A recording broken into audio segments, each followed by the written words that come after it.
Golejada del juvenil femení per arrencar l'any 2024 amb les mateixes bones sensacions de l'anterior. Les noies d'Anna Barbancho han imposat el seu domini i no han donat opció a l'Igualada. Alba ha començat avisant amb un xut al travesser i Elsa s'ha quedat molt a prop de convertir en gol el refús. Les cerveseres arribaven i dominaven i han acabat trencant la igualtat a pilota aturada. Aina ha estat la gran protagonista del tram final del primer temps, amb 2 cops de cap que han permès marxar al descans amb un avantatge de 2 gols.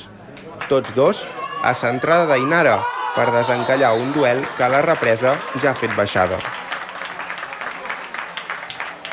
El juvenil femení ha encarrilat la victòria només tornar de vestuaris.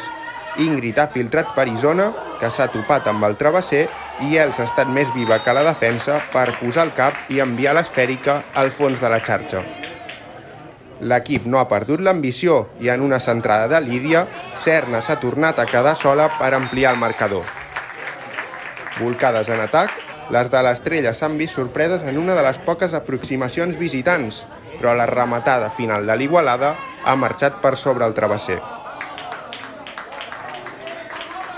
Amb el marcador a favor i el partit decantat, la dama ha seguit generant arribades molt clares i Serna ha aprofitat una pilota solta dins l'àrea per anotar el doblet de forma gairebé consecutiva.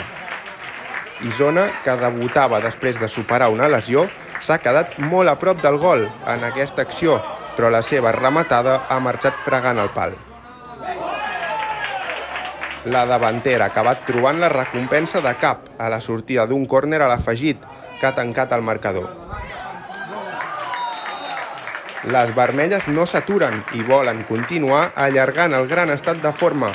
Encadenen ja 7 victòries consecutives, havent fet 28 dels darrers 30 punts que les situen en tercera posició.